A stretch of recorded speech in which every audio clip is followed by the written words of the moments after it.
Hello, everybody, and welcome to the Creative Insider Podcast number 96 with me, Georgi. In today's episode, I had the pleasure to have on Marvin Bratke. Marvin is a German architect. He's an educator. He has worked in many high-end studios here in Germany, such as Graft and Lava.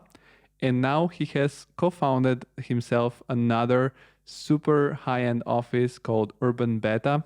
Urban Beta, it's the fruit of a collaboration between academia and the business.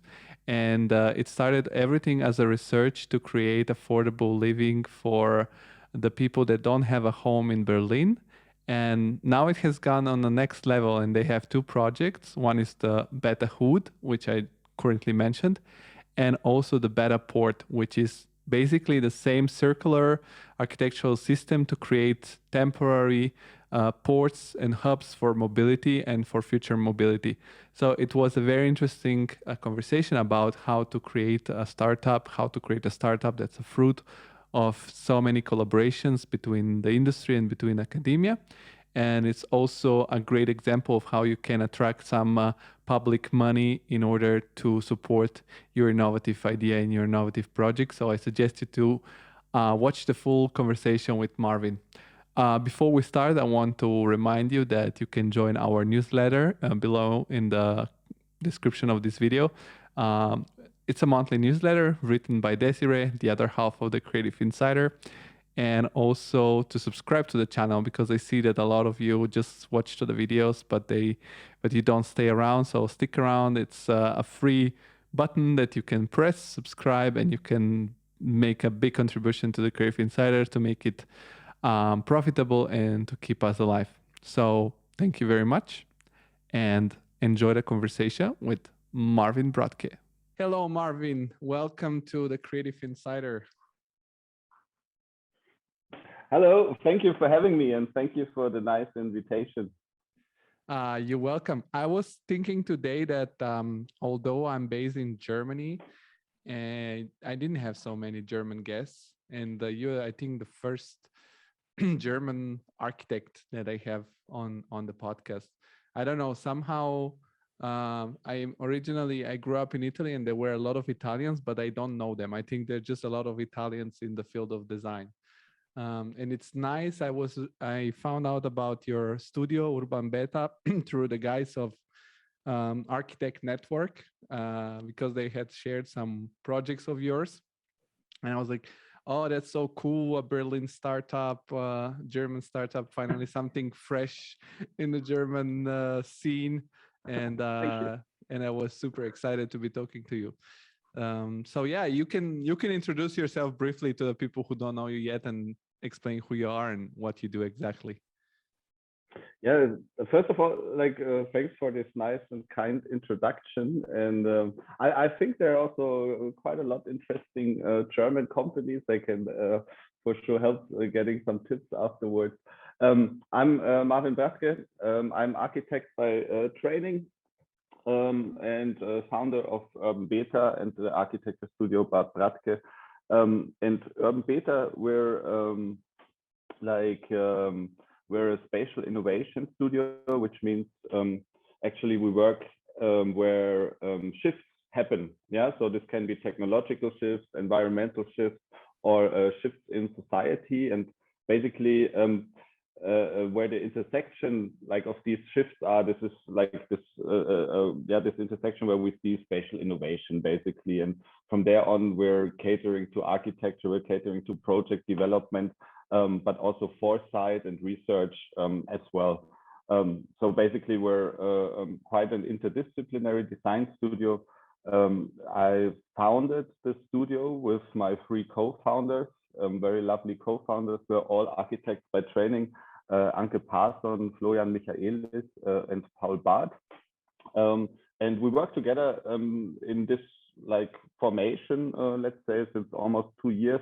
Beta is almost 1 year old now, so we're a pretty young startup.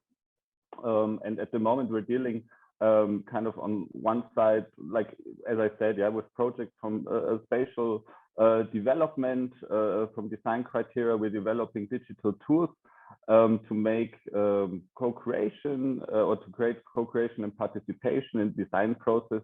And we're doing building technologies. And maybe like the biggest thing you've heard is the BetaPort system, which is like an adaptive kit of parts system for circular mobility hubs. And we will launch the next iteration in June this year, actually.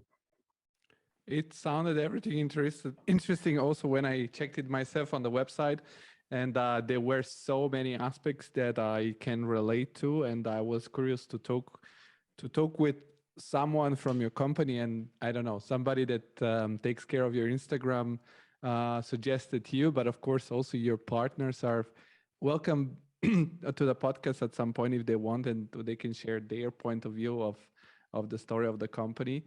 Um, and Yeah, I always like to start from a certain beginning and understand the background of the person that's on a podcast, because I don't know 90% of the people that are on the podcast, and I try also not to learn too much beforehand, so that it's surprising and interesting for me too.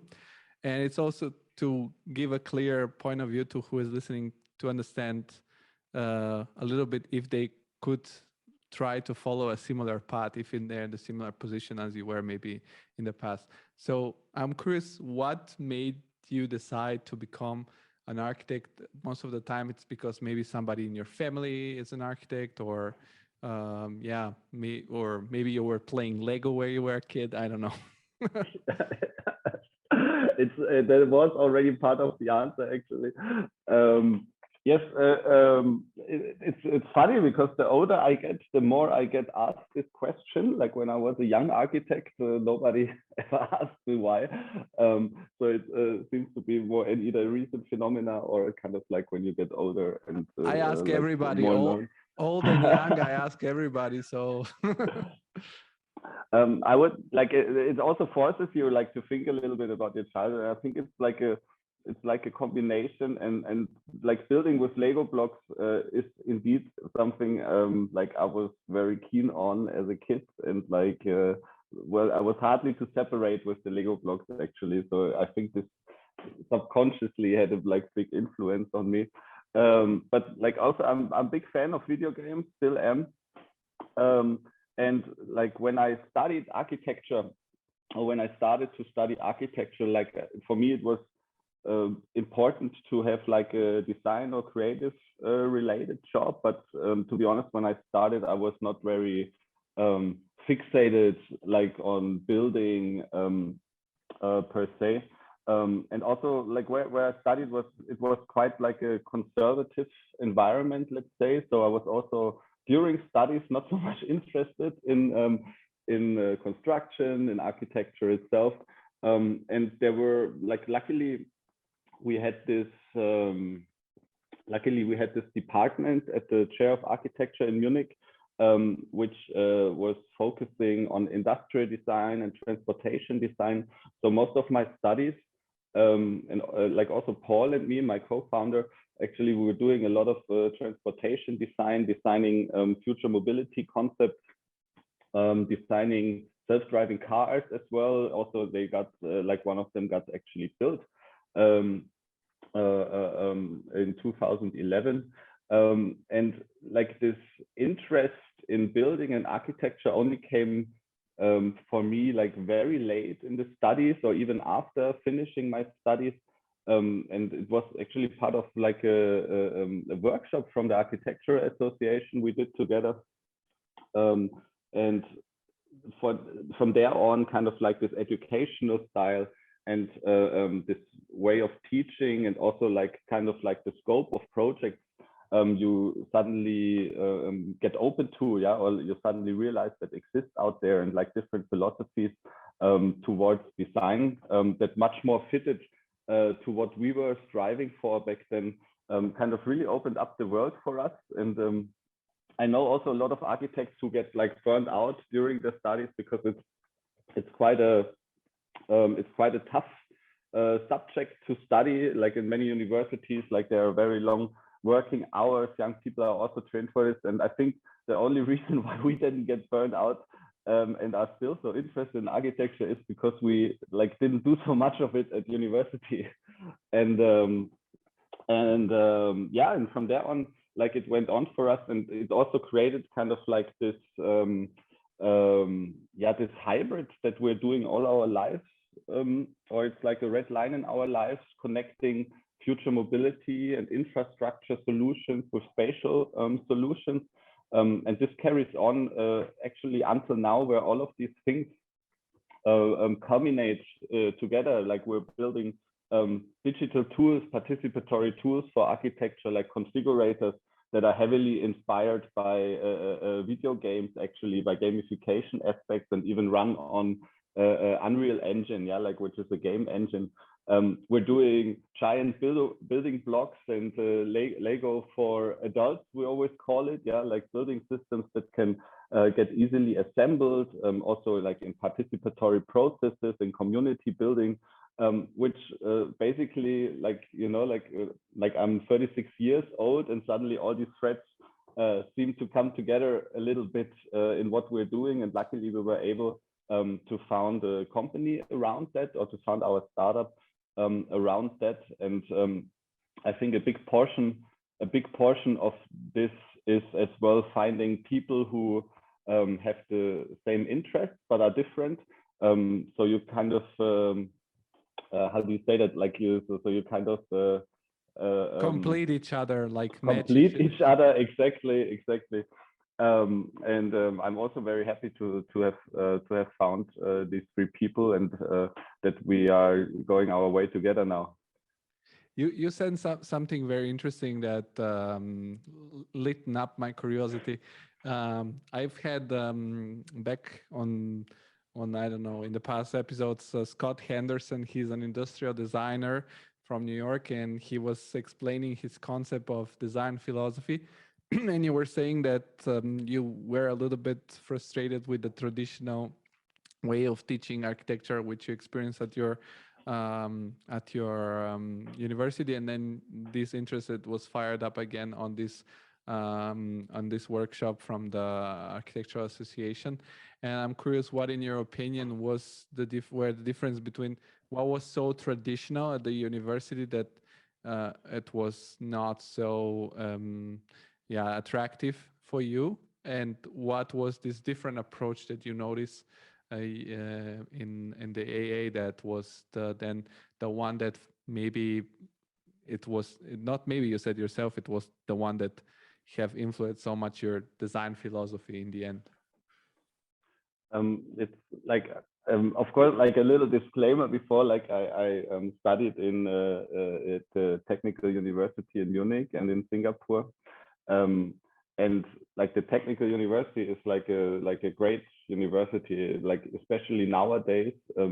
I really would love to study there today, actually, because the curriculum, the professors, like the teaching and all of the style completely changed. Yeah, but back in the days it was just a little different. There was also less funding, because also in the final days of our studies, this university became part of this excellence cluster, where there was, of course, like a lot of funding to be had, and this changed also a lot of things there.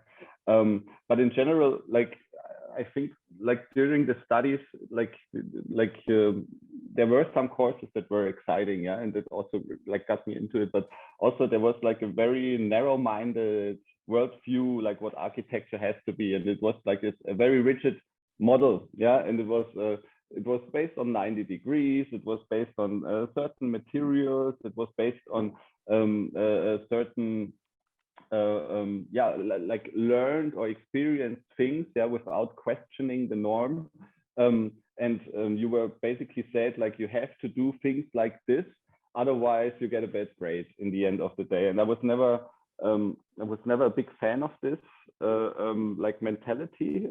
That also I think is a mentality like that is very common in architecture, actually. And I think this discipline needs disruptors who do things differently. And I'm very happy, like also through network from like people from the AA, or also other universities where I was teaching, yeah, from TU Graz, for example, or Bartlett, and like to meet people who also many from Germany, yeah, who cannot who cannot stand being in this traditional environment, at least back in the days, you know, and many of them went to other countries, studying in Austria, studying in London or in Barcelona, for example, and there you just see kind of like a different worldview of architecture that is also much deeper and much more inherited, like also with other disciplines, for example, because you can see that like also these, like in schools from AA, that like people who studied there, they not necessarily become architects. Yeah, some of them become clothing designers. Yeah, some of them become industrial designers, because like the field what you're getting taught is very broad in the end of the day in a good school. And I think this is like I think the thing that a lot of architecture schools well, like it's one thing a lot of architecture schools can learn, that it shouldn't be so indoctrinated by like a certain path, you know, because it was always like this, you know, because then in the end you get all of these boring buildings. We see too many of them outside. Yeah, I live in Berlin. Like I think we have a lot of boring buildings here, and it's also something that when you ask people from other countries, that I think Germany is quite known for. We have quite tough and strict building regulations, also quite building laws. Yeah, like and there are big lobbies in Germany by material manufacturers that vouch for this, you know, and develop this further. And so it also creates kind of like an environment where you have less freedom. And I'm very happy that kind of architecture not at the moment, but architecture shifts. I think at the moment when I was growing up and when I was studying, it was like innovation was more something that was inherited by like a formal language you can create in the computer, and how to bring this formal language into reality. And nowadays, I think architecture has a much more socio-economical level, yeah, like also political in a way, even though I think architecture should not necessarily be political, but I think it gets it more and more. But there are many more aspects coming into our architecture, and I think our architect, that's also why we see so many boxes at the moment, because it's more about what's inside, you know, and the flexibility, and how to create buildings from the inside out, instead of making like a nice cover, let's say, yeah, and cram everything inside.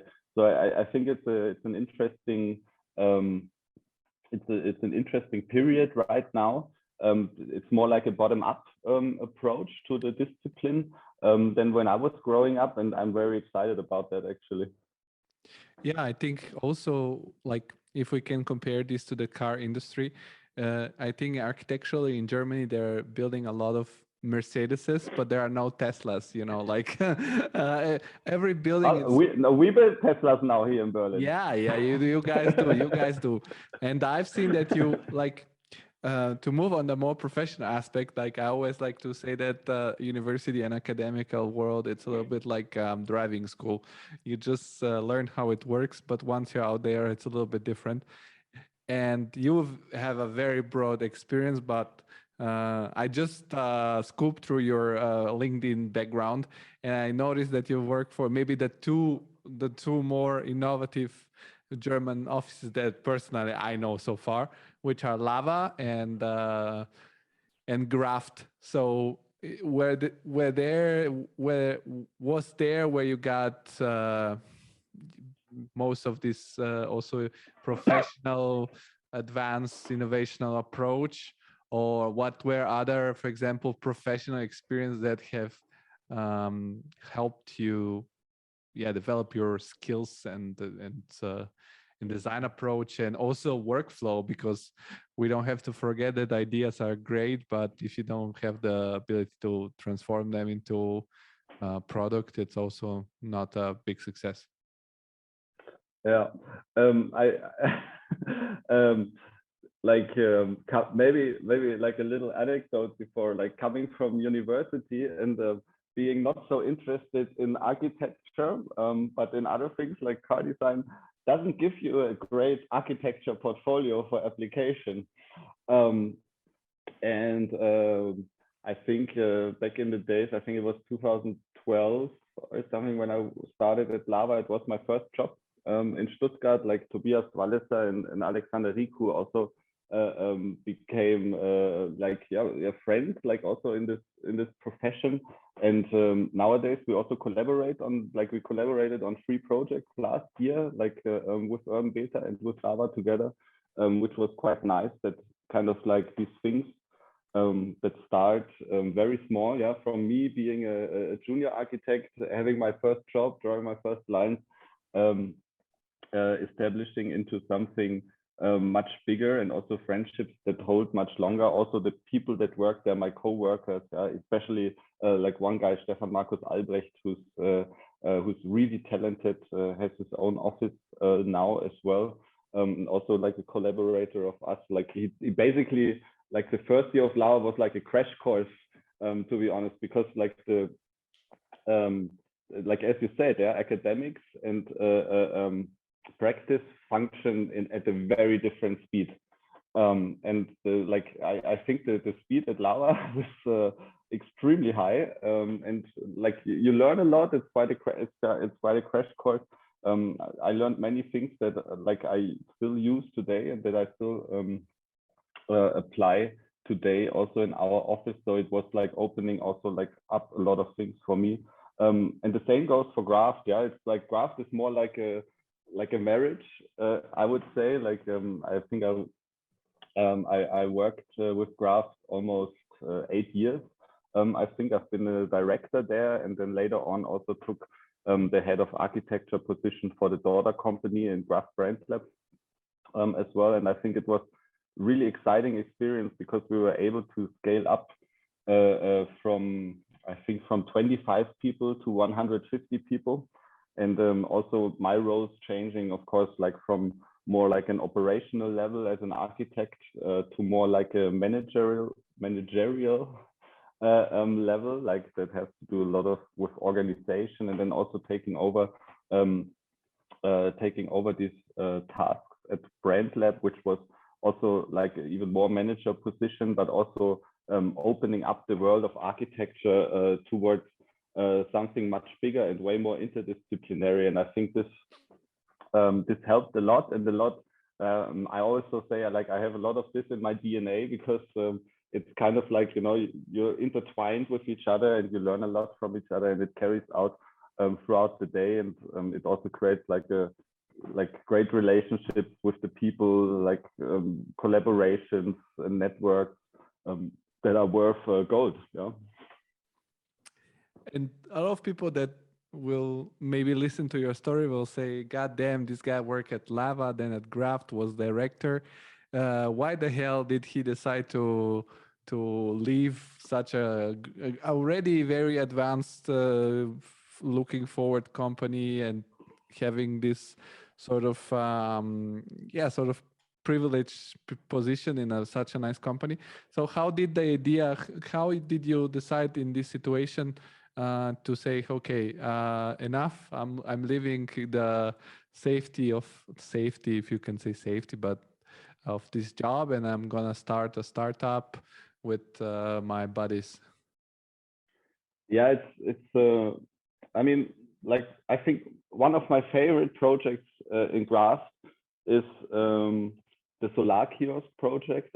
Maybe you know it. It's also an own company, and I was always like super interested. And it's not like one of the designy projects, you know. It's not one of the big projects. It's actually the smallest project, which I think has the uttermost impact of all of the projects that were ever done in this office. And I was always quite fascinated by it, because I think it's a really cool thing. It's about like creating electrical networks in sub-Saharan landscape in Africa, and creating, like, of course, a kiosk with it, where you like make trade, charge energy and all of that stuff. I was always quite fascinated by the entrepreneurship also from the guys. And of course, they're like still advising us today as well on these topics because we're also quite new in these waters. But there was a certain point, and it was also like a research project that we did, and it started with an idea that Anke, Flo, and me had. And it was basically like in Berlin, you see like a lot of empty plots that are not used, a lot of plots in development where there's no building law or where there's the time it's taken to make the building law. And we have like a good context to the Berlin City Mission, and we thought always about like socially uplifting these blocks with nomadic quarters, and this later became our BetaHood project and research project. But back in the days, this was also the initial spark for our company. So basically, we worked 1 year next to our work on the concept, yeah, for these nomadic quarters to reintegrate homeless people into society.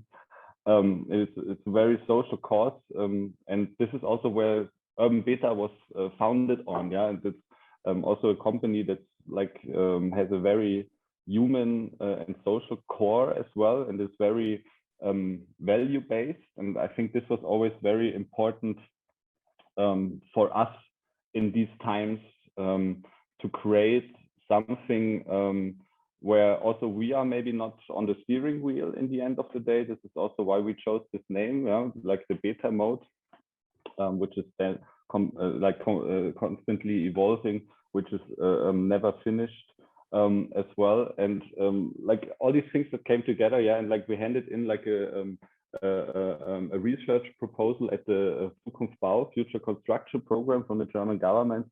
And they accepted it, and basically when they accepted it, it was our day to quit.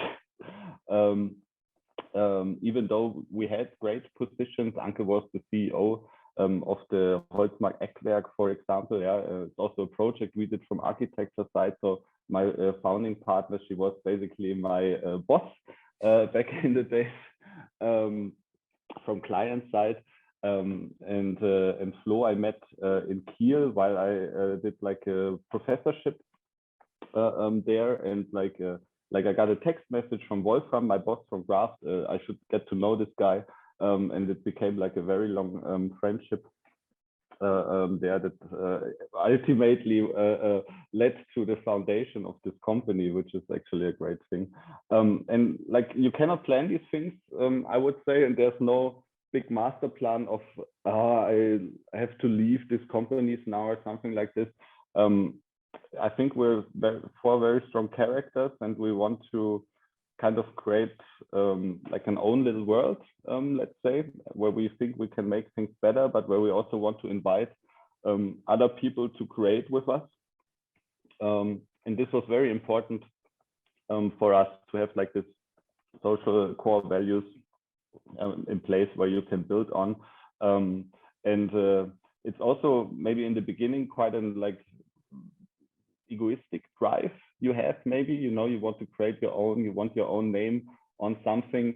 But this is one thing I learned from founding a startup, like when you're 1 or 2 months in, all of this doesn't matter to you anymore. Like it's really shifting away from yourself and to other people. And I think this is also like one of the big important messages of this company, I think.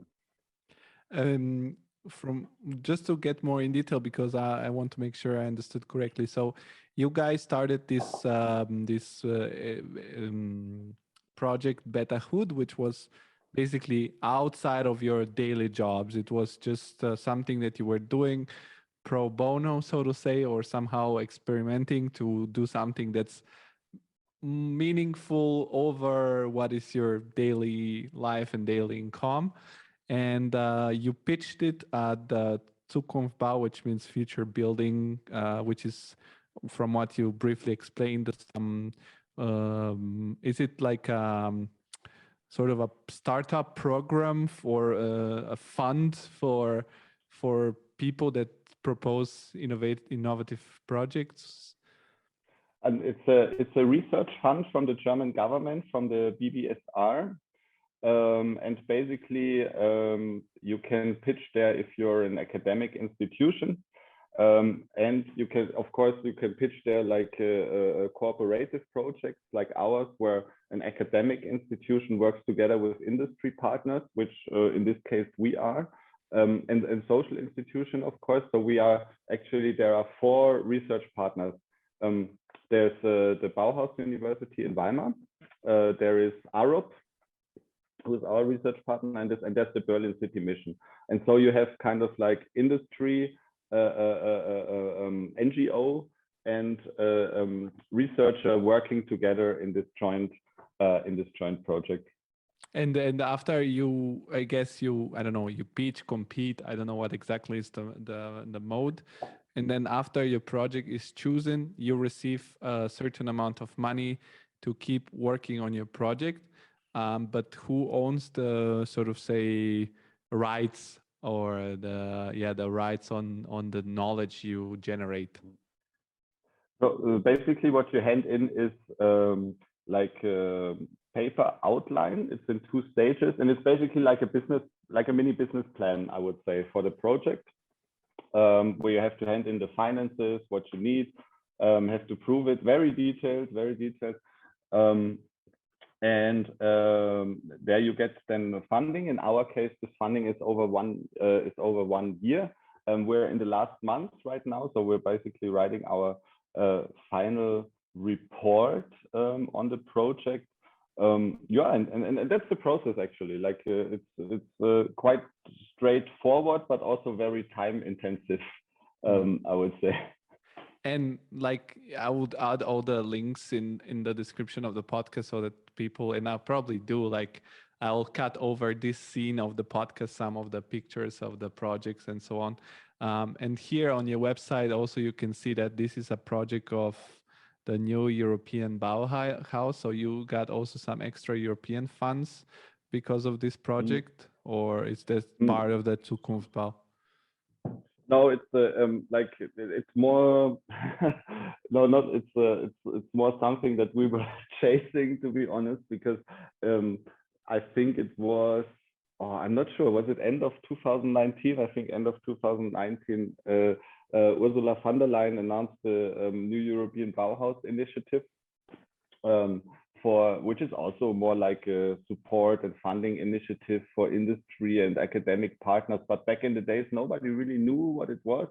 And basically what we did was writing to the team of Ursula von der Leyen, and we wrote, I think, 20-30 people in the EU government, in the EU Parliament, and got a couple of responses, and certainly also a meeting, and like we proposed what we're doing. Basically also like our project, and they said it would be a nice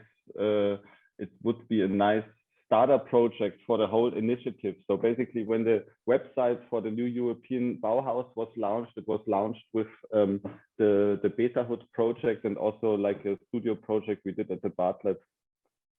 I see. No, it sounds very interesting. It was very interesting to understand also how a startup could work in a different way, where there is this collaboration between academics and industry. And also, was it helpful, because we did mention, I mean, you mentioned that briefly, that you have been a teaching professor at several universities. So is this also network that you have created, was that also something that helped you to create the right environment for the collaborations? Yes, definitely. I would say it's really fundamental, actually. And like research, like applied research projects like the BetaHood projects are actually what's exactly in the middle between academic research, I would say, and like practice.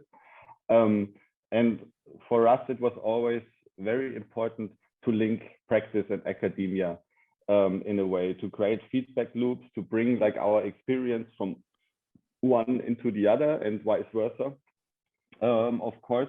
And I've had professorships like in Ecuador and here in Germany, in north of Germany, in Kiel.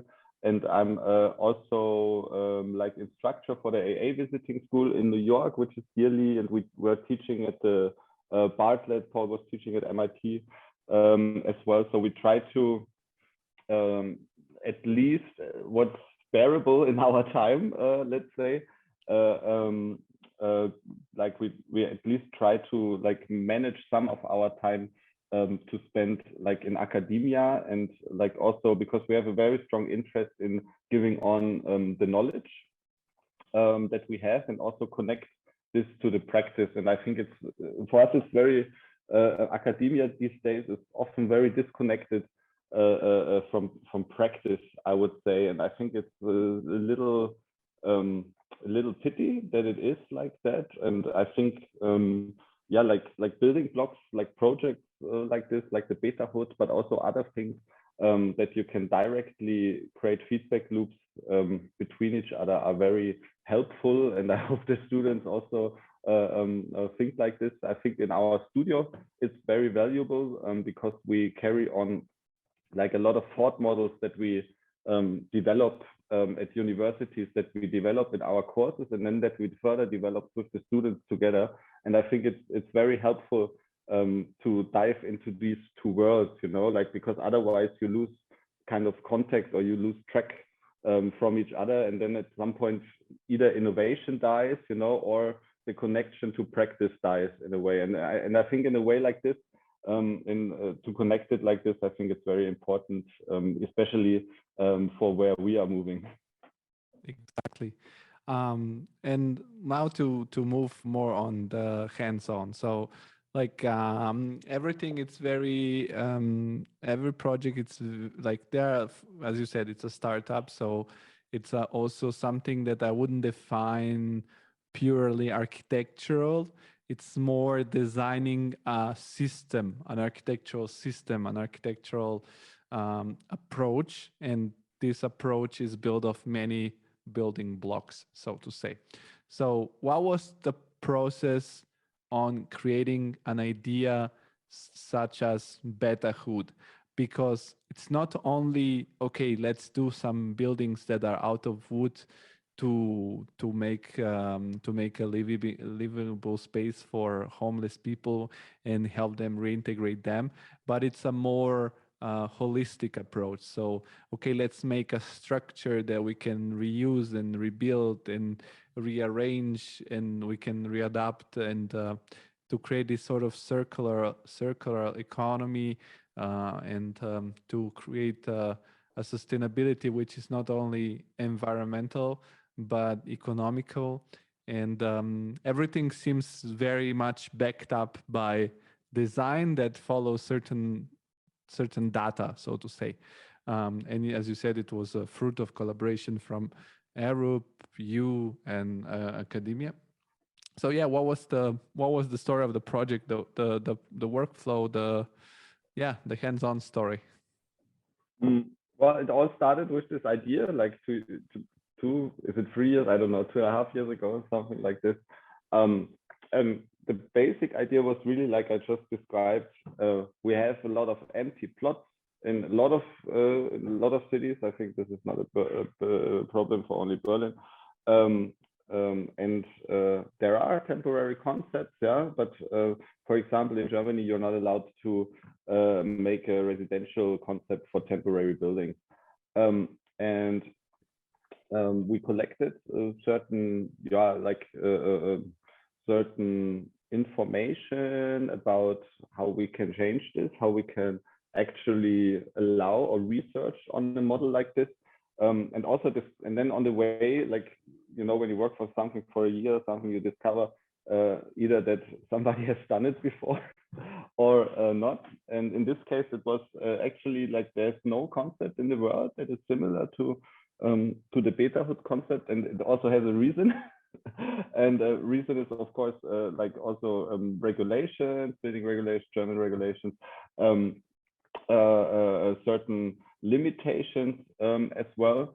And to tackle these limitations, we started this this research paper, because it also to create like a neighborhood for where you can reintegrate homeless people. It takes a lot of things you have to notice, because like you have to, for example, you have to prevent kind of isolated blocks, Yeah, you have to create like a certain porosity. You have to create like a user mix. Yeah, and who is somebody like which people would be adequate for such neighborhoods that move after 3 to 5 years, for example, when the building permission is green lit, and when construction can start, and when like the developer or the city can actually use the plots, there's like certain like families, for example, like no family would move into like a BetaHood. So like there's a long study on these user groups, how you mix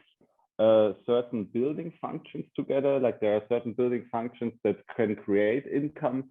Uh, um, like for example, we created something called Beta B&B, which is a kind of like a boarding house that also fits in this concept. There are certain crafting shops, urban gardening elements, community elements, and you have to carefully intertwine, or first of all, like of course, come up with these building functions and then prove them, prove them with future users, prove them with the city, prove them by law, see how the interconnection goes, like also reference back to other similar projects that are out there. There were like a lot of them in the refugee crisis, something that we're facing now again. And it's all a big feedback loop, and the deeper you dive in, like the more you understand actually the complexity that comes with it. And I think the circular construction part is just a very tiny part of it that comes actually later, because before that we had to lay the groundwork on all of these things that come prior to this. It's about economic models and how you create kind of something from nomadic quarters. And it's funny how like big things, for example, like this economic models, are directly linked to the very smallest thing. For example, in construction, like how the detail is made, because when you have like a building that can be reversible, that can be constructed back, that can be constructed easily with less energy on another side, that can, and where the materials like are designed in a circular way, so you can like you don't have sandwich elements, you don't have permanent connections, you can take everything apart again and put it into the cycles, or create an economy of building parts that have material passports, where suddenly basically your buildings become like a not like a material bank, something that creates value. And this is all enabled by the very smallest detail of the building and how it's built, and leads back like to having, we have values in materials. Banks can invest in these materials. We have different financing models suddenly. Then we have different service models, like how buildings can be used, that this becomes more like a platform. And suddenly you create kind of like a whole ecosystem around these things. And this is something that we're quite interested in doing with Urban Beta, that we do not stop with architecture itself, with construction material, with surface look and feel, stuff like this. But we look under the hood, so to say, and try to create kind of from bottom up, like these new ways of thinking. And for that, you just don't have to talk only with like makers for architecture spaces or something. You have to talk to banks, you have to talk to investors, real estate developers, financiers, politicians, and all of or manufacturers. And all of these have to be on board, and you have to create, or you have to make them working together to create these solutions. And this is something that is more like in a project development area settled, and this is also why we are I would say not a classical spatial office. Yeah, and you mentioned something very interdisciplinary. So it's as you said, it involves, of course, what you mostly see as a visible part is this platform, as you call it. I would say the platform, this system, these construction elements that can be rearranged, but that these elements create this ecosystem, which is ecosystem as people living and ecosystem as economical system. Um, did people from, because you said it's a collaboration between private companies and academia, where how many people, first of all, participated into developing such a concept, and were they purely designers, or were they also, I can imagine there were a lot of people that are maybe coming from a more business background, maybe I can imagine material, how do you say, material technology, because you have to have a little bit of knowledge, what are the resources and so on. Yeah, I would say like it's each like company or each partner brings their expertise and also like manpower or woman power, so to say, in the field. Like from our side, we're working. Now I have to think. Actually, we're working with like around 7 people on it, and like we have certain areas where we specialize on. For example, in this case, we specialize on the architecture, but we also create like the bigger framework for everybody working together. And then comes and like for us, it's like computational designers, architects, project developers who bring their expertise. And all the way from like conceptual creation to like material innovation, stuff like that. And then we have the Berlin City Mission as the social driver, let's say, the NGO in this puzzle piece, and they are bringing the social studies, what's the English? What's the English word? Like social researchers, let's say. Yeah, like social workers. Yeah, and we're conducting like a lot of interviews, like with industry experts on one side, yeah, with the manufacturers on the other side, but they bring a lot the future users into this, and there were a lot of feedback loops, testing the designs, and we are in a very early phase. Yeah, this is like really like the very first phase of research that we're doing to make the foundation for everything. And then there's Arup, yeah, like the big company, and Arup is working with their foresight team on it. So they're like the department on innovation. I would also say like a team around 5 people. But in Arup, it's of course like you have like a lot of power behind it, because they have a lot of departments. They can make a call in their interdisciplinary departments, which is really cool and a big help for us. I'm also very happy that they joined this course, and they're very interested in the research topic as well. And their field is actually the constructability, so the engineering aspects of it that have a lot to do with the circular economy aspects, and how to fit this in, of course, in models like from Stuart Brand, the 6S model, or with other like circular foundations that were laid out by the Ellen MacArthur Foundation, for example. And they connect this also with the business plan as well. Yeah, exactly. And then the University of Weimar, the Bauhaus University, their special field is the MEP, and creating actually modular MEP for these quarters where you have sometimes no water, yeah, and where you have no connection points, like, and how does this work? How do toilets, for example, work, which is a big topic, yeah? And when it goes into verticality, how all of these elements connect together, how do you make them open source? How do you make them understandable, constructible? And basically, like we as Urban Beta, as the initiator, we're basically like the umbrella that keeps everybody together, that is also diving in all of the other research topics and connecting them to create kind of like the coherent vision and base for it.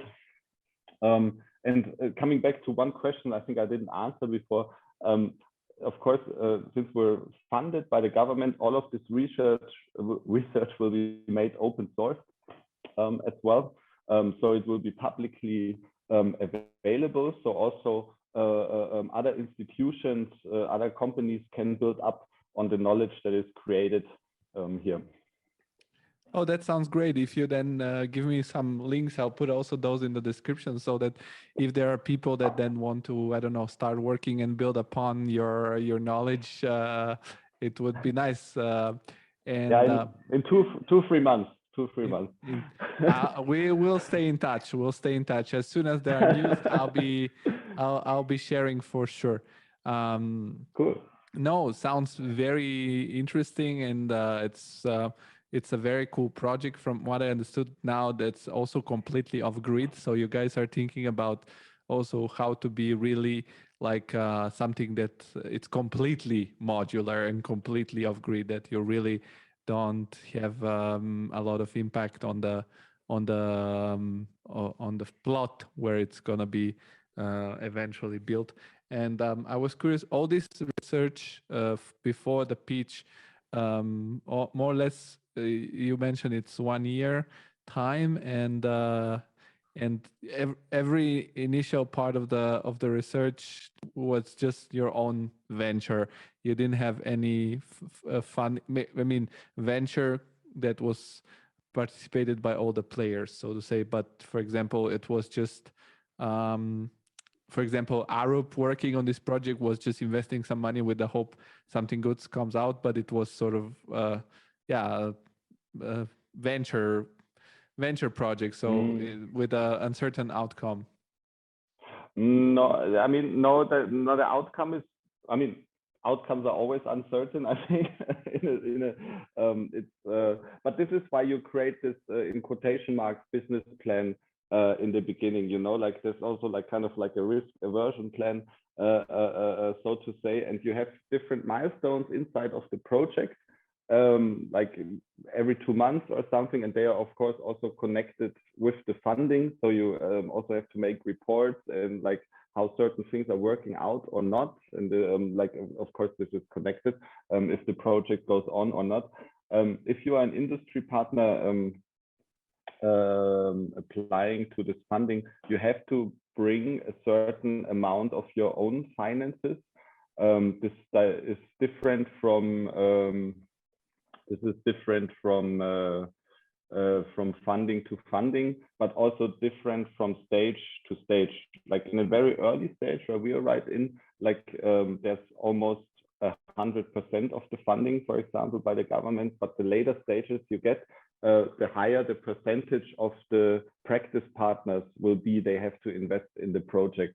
Because then, because the goal in the end of the days of these things is also, of course, to foster the economy in the end of the day, to create business ideas around it. And then, of course, like startups like us or companies like Arup or the Berlin City Mission can also profit from this, in creating something valuable for the future, that can be hopefully then also set into reality, first with a prototype stage and then with a commercialization stage. And for all of these stages are different funding models, so to say.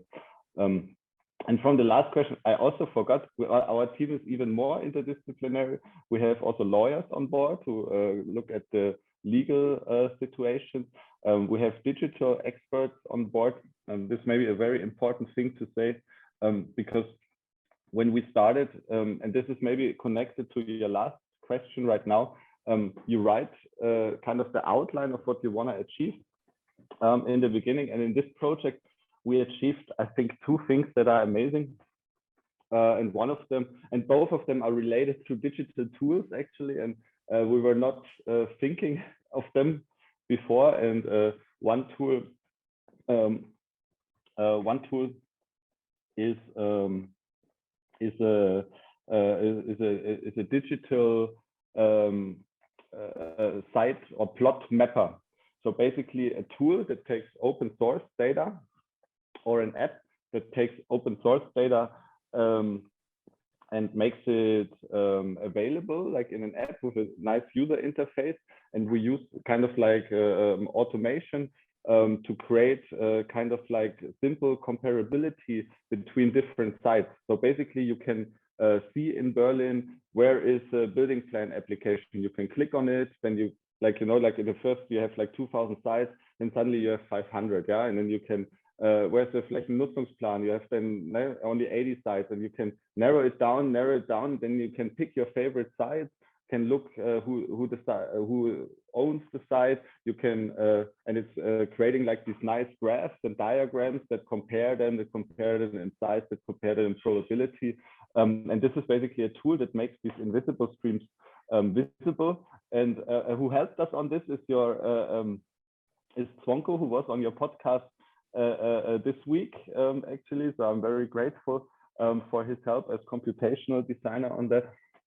And this was the first tool where we didn't see an outcome, where like our expertise in automation and this digital thinking comes to fruition. Of course, we will also release all of this. And the second tool we built with the company called Morian, and it's we call it Beta Builder, something we have in our BetaPort as well. And it's basically a configurator for these neighborhoods.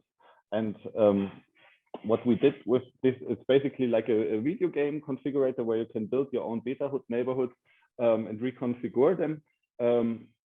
And it kind of has real-time data, also real-time analysis, yeah, from footprint to facade ratios to GFA ratios to net surface areas to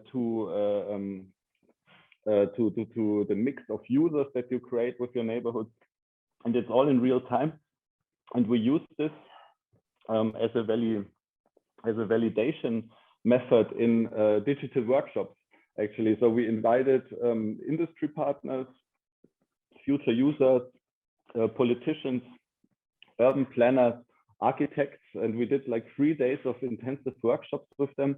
And the tool was actually used to see what kind of like these different fractions and different views of urban planning, of city making, actually result in for these neighborhoods, yeah. And then you create like data sheets that make all of this comparable, and then you can see where the politician wants to go, you can see where a manufacturer wants to go, you know, and you can overlay them and use this to also then make a data set where invisible things become suddenly visible and also understandable for different parties and stakeholders in the process.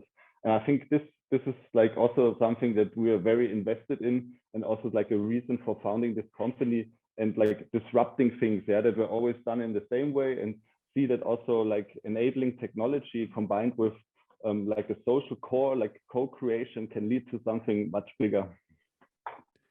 No, definitely very interesting outcome. And these tools, are they like are they available for other people to be used? So I don't know if I don't ask if they're free, but if they're at least available to be used. It's on our website. It's betahood.net. You can click it and play it and create your own neighborhood with that. And in the end, you can also send us an email with your neighborhood. So basically, this is this validation tool, and we wanted to make it accessible to as many people as possible in this early research phase. And this one is available, and we have another one for our BetaPort system, but this is not publicly available since we're now in the next phase of development, where we are also trying to get ecological footprints in it, link it to material passport, and furthermore also link the configurator to the factory to create kind of like an automated processes that drive down prices for production in the end to make more affordable housing. And that's what you mentioned. The other project that's a big thing, that's this BetaPort, which it's basically built up on a similar structural platform, if I can say, or building related platform, but it's more oriented on the transportation. So how does this BetaPort, what is the goal of BetaPort, and how does affect transportation? Like BetaPort are like circular mobility hubs on demand, and they are enabled by a certain building technology that we invented. by the BetaHood is actually a research project for neighborhoods. So it may seem when you see the pictures that it has a construction system, but it's a quite open system, and it's not reliant on one construction or the other. It's more really about the foundation for these neighborhoods. And the BetaPort system, it is a possibility to build neighborhoods like this with a system that is circular, that is reversible, that functions like a giant Lego. And that is, of course, also like a CO2 storage. And it was quite interesting because our company is built up on like this social project. But we learned also that when you move in the industry, you can be so much faster than in research. Actually, you're bound to less bureaucracy in the end of the day. And we were in creating like the BetaPort creating the BetaPort building system. It all came from the background of the planning for an airport terminal, the new Innsbruck terminal. And this was in 2020, early 2020, when Corona hit. And the idea was actually the Innsbruck terminal has to be very flexible because it has a very interesting passenger stream. There are double the amount of passengers in winter than in summer for the ski tourism. So you actually need a building that is super versatile and functions completely different in winter and in summer. And this was like the groundwork and foundation for the BetaPort system, for creating these spatial voxels, these three-dimensional pixels that can easily change and adapt, and also create buildings that can change over time. And then Corona hit. And like, of course, all this planning was canceled. The airline business model collapsed. The airport business model collapsed. And all of this was canceled. It was quite a bad time for us.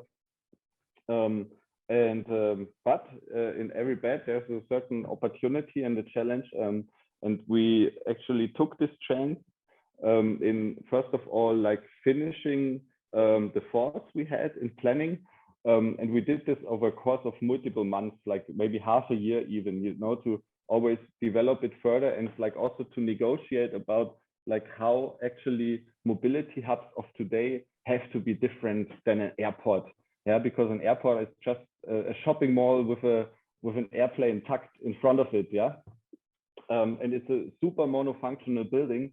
And the Corona crisis suddenly completely exposed monofunctionality in our planning, in our urban planning, in our building planning. Suddenly you have empty buildings that need to be heated, that need to be operated, that cost a lot of money and energy. And the need for a spatial system that can change and react to things like this, when our life changes around us, when our building function changes around us in the future. This was the starting point. This was the starting point for creating this building system. And then I think in January last year, we pitched this to the Green Tech Festival here in Berlin. It was end of January, I think. And they really liked this idea. Like the Green Tech Festival is a festival for green technologies. Yeah, also like where big players, big drivers like meet like also small startups, small changers, and the heads of the Green Tech Festivals or the partners, they really liked the idea. And like all we had were kind of like our visualizations from the airport planning, and like all these ideas we had. And I think the meeting was on a Friday, and then they said like, okay, we give you a space. Normally this costs, I don't know, 200,000 euro. But on Monday, you show us what you will put there. And so we had a very nice weekend, and very nice weekend designing the first BetaPort. It looked a bit different back then, but not too much actually. And then we pitched it on Monday, which was basically the BetaPort 1 that we were able to build 3 times this year. And why it was so fast also to design it was actually the adaptability of these building parts, this kit of parts system that we had also envisioned partly beforehand in the planning for the airport. And then they liked the idea, and then the only thing we had to do is get financing for something like this to activate industry partners, and we were really lucky that we could convince 15 companies to work with us, that still work with us today, from engineering to digital design to manufacturers to timber production, and that today, like 1 year later, we are at the stage of opening the BetaPort company from that. We're very lucky to have also these movers who want to go this way with us, and to also welcome them as future investors in the BetaPort company as well. It sounds great, and I'm curious also, is there integration also of some informational technology within the two projects? By that I mean, nowadays we have everything controlled by our phones. Like, you can think about everything. There are more and more smart objects, so to say. For instance, the latest amazing smart object I seen was a bicycle. Here in Frankfurt, there is a shop from this famous Dutch company called Von Move. They do very nice bicycles, and they have released now this smart bike. And when I saw this, I thought, okay, cars is stupid compared to this. And I'm curious, is it foreseen, or is it in the next maybe rounds of interaction of this constantly beta version of the project to integrate more, I don't know, some sort of smart technology within the building? There is already in the first one that we launched last year. We worked together with 3 companies that are partners from us. One is the company Trilux, which is Germany's biggest lighting provider, manufacturer. The company Jung, who's doing like modular cabellage, like the cabling, electric infrastructure, also the digital tools with that. Like, they have a very similar mindset to us. And like the third one is the Wieland Electric, like also like the electrical backbone for it and the connections. And the BetaPort already integrates like smart building technologies. Like, for example, we have no switches anywhere. Everything is controlled with the iPad inside. You can like completely make a disco inside, or you can create atmospheric lighting, or also human-based lighting that changes over time and adapts, like, and also recognizes kind of like the lighting outside and adapts the inside lighting towards it, so you have like a healthy environment. And we will maybe so much now we are currently developing the next iteration of the system. It's quite a leap ahead. We're sitting like it's really like an engineering, like I don't want to praise ourselves too much, but it's like really like the next iteration will be like a crazy step forward. And there will be more components also, like with building automation or smart building technologies integrated, that have, of course, like more MEP integration as well, and charging infrastructure, very important for a mobility hub, of course. And the idea is also to link a lot to also external elements in the building, like lighting, so the building can tell you maybe not how it feels, but how much charge it is, how much this energy storage is, how much the conversion rate between gained energy to charging and back to the grid is, for example. We have now like loads of new partners on board, also especially in the mobility sector. I cannot say too much right now, but the BetaPort, we call it BetaPort Next. This is the code name for the next system, and it will be functional for 3-story buildings. So this is a big leap ahead in German building class 3, and we will build a 2-story BetaPort, where you don't need, like, it will be a temporary building for the Green Tech Festival. You can erect it without a building permission, which is really cool. It has a TÜV certification as well. So you can really have like a fast building, fast construction, communal constructions, buildings that are easy to understand and that do not have the bureaucracy in the backbone with it. Yeah, that which contributes to making the whole thing cheaper, because if you have a whole time that usually costs money for some people to deal with bureaucracy, then it lowers down the cost. And I mean, you explained a lot of the two prototypes and the two concepts, and it sounds very interesting. And for sure, I think it's gonna take a grip over what we know to be like the traditional archetype of architecture, for sure.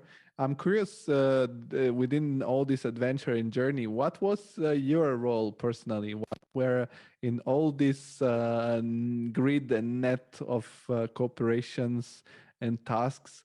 What was your responsibility? What you were in charge most often?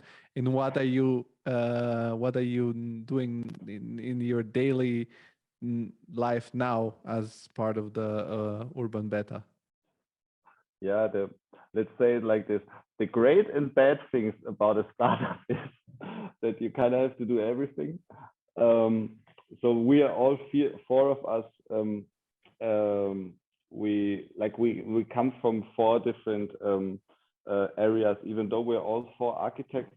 For example, I come from a very conceptual and design background, linking it to research as well. Yeah, like architectural background. Then Flo, my business partner, for example, like he's kind of like the head for realization. Yeah, so for material innovation and for bringing the circularity to life. Anke, she comes from an urbanism point and project developer point, so that's kind of like her expertise. And Paul is also like in the innovation department and research department. Like Paul and me were like I think the most alike, since we also spent almost like half of our lives together since university. So we're sharing there a lot. But we also see, since you're small, you have to compensate in all areas, let's say. So you do a little bit of everything. The bigger you get, usually the more specialized the task get with growth. This is some people like it, some people don't. I think it's dependent on the type. It's dependent on the type of person. But in general, like what we are all doing is kind of, we always say the four of us together are one good entrepreneur. And that's, I think, a trajectory where we are heading, and that also interests us. Like we will, like in the future, also go more away from the operational business and more working next to the company and developing how the company functions, and that all the like gears are turning. Even though I don't like this word, we more compare it in our company to we make tables for each project, you know, and the person who knows the best about the project and is the most suitable hopefully also wants to sit on the table. Yeah, it's also a very bottom-up approach. We have a very evolutionary company style without hierarchies. That's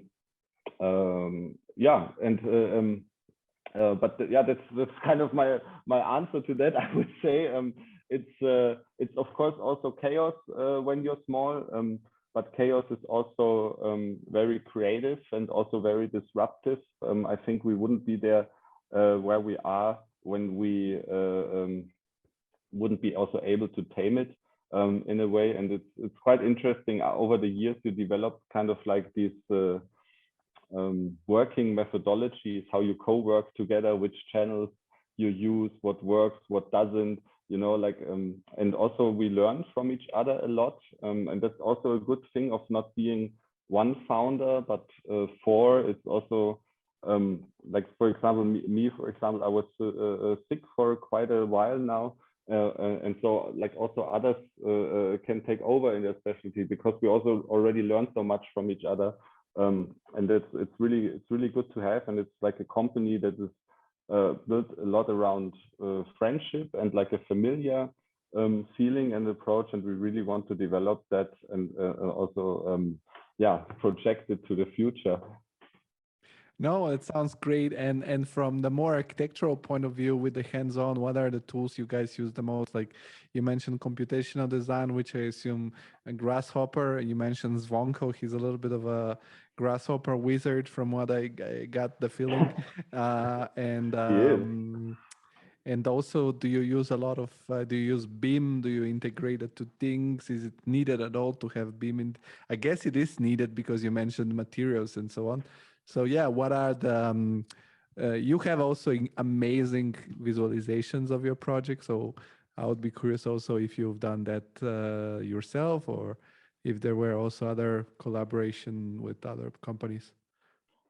For design workflow, we use mostly Rhino and Grasshopper, I would say, and we use ArchiCAD for BIM integration.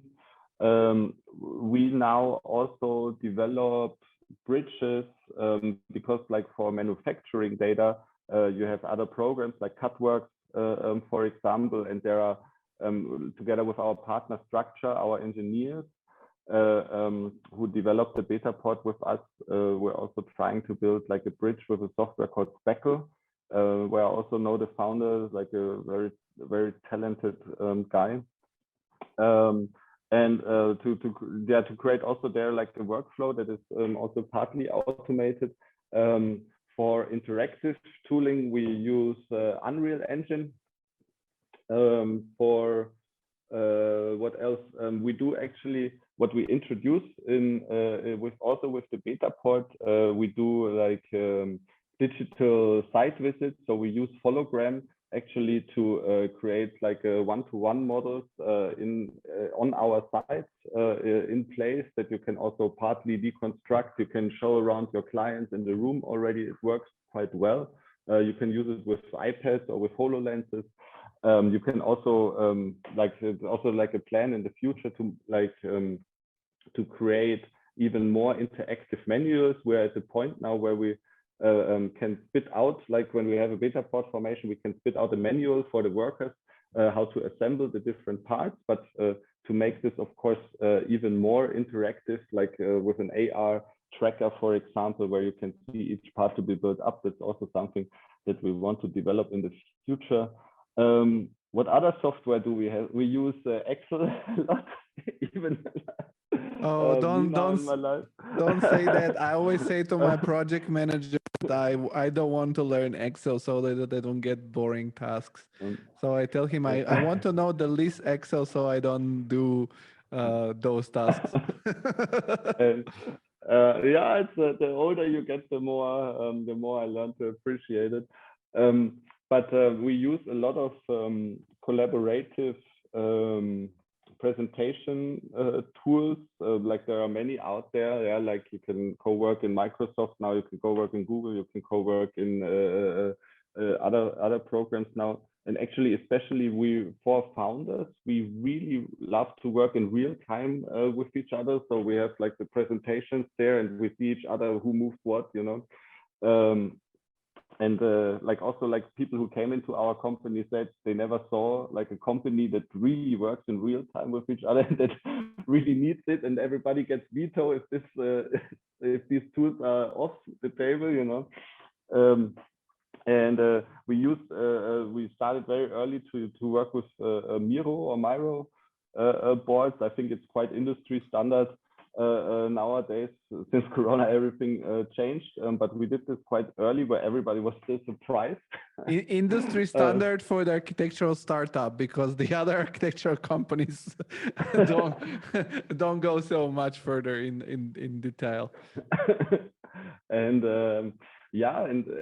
It's like we're also like most of us sit in other cities. So at the moment, since We do have an office in Kiel, and we're building up one in Berlin, but we're quite a digital office at the moment, which is also part due to Corona. So we're quite native. We're quite native in that, but we are striving towards creating more hybrid models, seeing each other much more. Drawing together. It's such a valuable part of developing things. Just that you have a wall so you can draw on and everybody sees it. Everybody can take part, participate. It's just not the same digital over a long term. In short time, I think it always works. Over long term, it's hard. Yeah, and I don't know, software-wise, I don't know if I mentioned everything now. There's probably more software, but I forgot about. You didn't mention the most important, probably the snipping tool. The snipping. Oh yeah, that's actually a game. That was a game changer, to be honest. Like really, the shortcut especially. Exactly.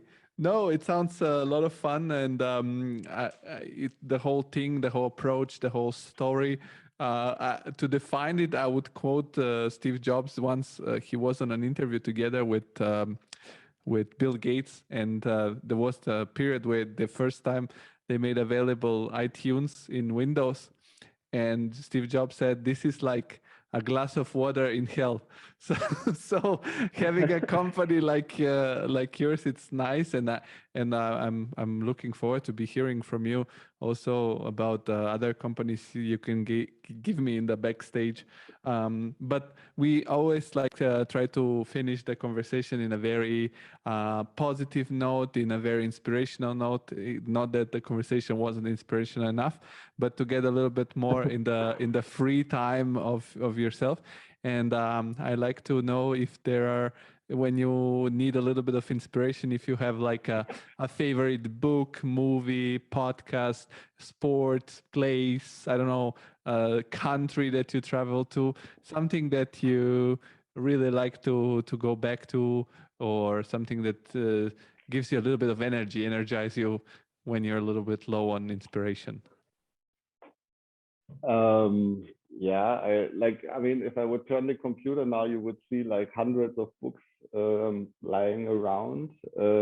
I don't read as much as I would love to be honest. But at the moment, I read a book at the moment which is absolutely brilliant. It's been out there since I think 4 or 5 years, and I never made it.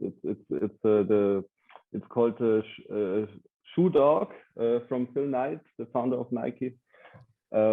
It's a very honest book, I think. Very honestly told, very inspirational, and just the first thing that comes to my mind. That I have a lot of architecture books lying around here, but I think it's quite important to do other stuff to get inspired by it. I think there are a lot of sources of inspiration, and I think I like came up also in a time where everybody had the slogan like inspired by nature. Yeah, like half of the architecture offices out there have it somewhere in the description. But I personally, I also like think that it's like in these times, and in times of like urbanization, in times of built environments, I think it's also quite interesting to get inspired by also human built structures, by existing things, because it's also like our mission to like upgrade them or make something with them without putting too much CO2 into the air. And it can be quite I think that can be quite inspiring as well, like from the smallest detail to the biggest things. Yeah. I Totally think not the most sophisticated answer right now. no, that's a very good answer. I wanted to mention that I don't like it at all, that sentence when people say get inspired by nature. And for me, it's really funny when they say it in the architectural field, because the whole point of architecture is to protect you from nature. You don't want to be in nature when you're in an architectural building. And when I hear that, I'm like, I don't know. And I always also, a lot of people say also there is no like rectangular shape in nature. And I think, well, yeah, but maybe that's exactly why we build it rectangular, because it can give a little bit of order in the chaos. So I don't know. That's I have to invite some anthropologist or somebody that knows the answer to the question why we build rectangular buildings and in 90 degrees corner. But that will be for the next time. So Marvin, thank you very much. I like to always say to every guest that this was your first time on the Creative Insider, but it doesn't have to be the last one, because the podcast is growing, getting more popularity, and each guest, it's like helping to the podcast, and the podcast wants to help each guest. So in the future, when there will be the Urban Beta Port version 5 plus other projects, or even sooner, you're always welcome back. And thank you very much for the nice conversation. Yeah, thank you for the invitation already. I'll be very happy to come back. It was very joyful to talk. I'm also very happy to send my partners here in the future, because I think it's also very important that there's not only one voice, but like a certain pluralism that exists in our company, and that is very much fostered. Yeah, with these words, thanks for the invitation. It was a blast. Thank you, and they're very welcome. Have a good evening. You too. Hey there. If you got so far, thank you very much for listening to the entire podcast and the entire conversation. And do not forget to follow us on Instagram for exclusive media, to subscribe somewhere here or here. I don't know exactly. There is a button, subscribe to the channel, and stay tuned. So there will be more to listen to. Thank you very much. Have a good weekend. Bye bye.